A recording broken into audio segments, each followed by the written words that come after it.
दोस्तों, बहुत सारे लोग जानते हैं ईदगाह शाही पार्क दिल्ली के अंदर। जो लोग दिल्ली जाते हैं, दाएं बाएं स्टेट से आते हैं, वहाँ मुस्लिम फरीक को एक शदीद किस्म का झटका लगा, क्योंकि अदालत से एक फैसला आया और शाही ईदगाह में जहाँ पर रानी लक्ष्मीबाई का मुजस्मा या जो बुत है वो लगाने की तैयारी है, उनका स्टैचू लगाने की तैयारी है, और मुस्लिम फरीक हाई कोर्ट चला गया था, अर्जी डाल दी थी, पिटीशन दायर की थी कि ऐसा यहाँ पर नहीं होना चाहिए, तो वो अर्जी खारिज कर दी गई है। और दिल्ली हाई कोर्ट बाज़ाब्ता तौर पर सदर बाजार के अंदर जो शाही ईदगाह पार्क है, उस शाही ईदगाह पार्क के अंदर झांसी की रानी लक्ष्मीबाई का मुजस्मा या जो स्टेचू है वो लगाने पर रोक नहीं होगी। मुस्लिम फरीक की अर्जी थी कि इस फैसले पर रोक लगी जाए, इस तरीके से नहीं होना चाहिए, दाएं बाएं नमाज होती है, बाकी सारी चीजें, तो बीच में आप कैसे ये बुत खड़ा कर रहे हैं। तो अदालत ने इस केस को खारिज किया और कहा कि मुजस्मा या जो स्टैचू है वो नस्ब करने के लिए पेश की गई दलील की कोई बुनियाद नहीं है। और हाई कोर्ट के इस हुक्म के फौरन बाद डीडीए झांसी की रानी का मुजस्मा करने की खातिर पार्क की जमीन पर कब्जा करने के लिए शाही ईदगाह पहुंच गया है और नया तनाज़ा भी शुरू कर दिया है। तो जमीन कब्जे की इस कार्रवाई को अंजाम देने के लिए कसीर तादाद में हमने देखा पुलिस को भी तैनात किया गया, हालात खराब ना हो। और कुछ रिपोर्ट्स ये भी आई कि मुस्लिम फरीक की अर्जी पर यह भी कहना था कि अर्जी दहिंदा शाही ईदगाह वक्फ मैनेजमेंट कमेटी को दिल्ली डेवलपमेंट अथॉरिटी या डीडीए के जरिए शाही ईदगाह के आसपास जो पार्क या खुला मैदान है उसके रख रखाव की मुखालफत करने और दिल्ली म्युनिसिपल कॉरपोरेशन या एमसीडी जिसको आप कहते हैं, इसके जरिए इसके ऑर्डर पर जो स्टैचू लगाना है उसकी मुखालफत करने का कोई कानूनी या इखलाकी हक या जवाज नहीं है।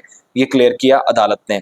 जस्टिस धर्मेश शर्मा, जिनके मुताबिक अगर ये मान लें कि अर्जी दहिंदा के पास रिट पिटीशन दाखिल करने का हक है, तो भी अदालत को ये नहीं लग रहा है कि इस तरीके से नमाज अदा करने में कोई भी मजहबी अमल हक करने में किसी भी तरीके से खलल डाला जा रहा है या खतरे में डाला जा रहा है, तो इसके यहाँ लगने से कुछ नहीं होना चाहिए। दरअसल मुस्लिम फरीक की अर्जी में यह भी दावा किया गया था कि वक्फ की मिल्कियत है, वक्फ की प्रॉपर्टी है, और कमेटी ने 1970 में शाया एक गेजेट नोटिफिकेशन का भी हवाला दिया जिसमें कहा गया था कि शाही ईदगाह पार्क मुगल दौर में तामीर एक कदीम मिल्कियत है जिसका इस्तेमाल नमाज अदा करने के लिए किया जा रहा था। और कमेटी ने यह भी कहा कि इतने बड़े अहाते में, इतने बड़े कॉम्प्लेक्स में एक वक्त में 50,000 से ज्यादा लोग नमाज अदा कर सकते हैं। इस पर अदालत ने हाई कोर्ट की एक बेंच के जरिए के पास हुक्म दिया और हवाला दिया और बताया कि फैसला जिसमें ये वाज़ेह किया गया था जो शाही ईदगाह के आसपास का पार्क है, खुला मैदान है, डीडीए की मिल्कियत है, और इनका रखरखाव जब डीडीए कर रहा है,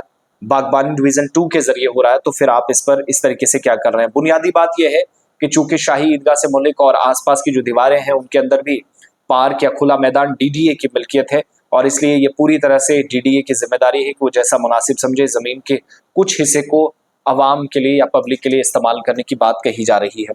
मगर आप सब जानते हैं जुडिशरी का फैसला जुडिशरी का है, लेकिन जो हालात इस हुकूमत ने बनाए, ज़मीनें लेना, वक्फ तक बात करना, वक्फ प्रॉपर्टीज़ पर कवानीन लाना, माइनॉरिटीज़ पर बहुत सारे हिस्सों के अंदर हमने देखा जो जुल्म व तशद्दुद, मॉब लिंचिंग के वाक़यात बढ़ना, इजाफा होना, बदकिस्मती ये है कि इस हुकूमत ने रोकने के लिए कुछ नहीं किया है। तो फिर तवक्को किस बात की आप कर रहे हैं, चाहे वो अदालत हो, चाहे वो सरकारी इदारा हो।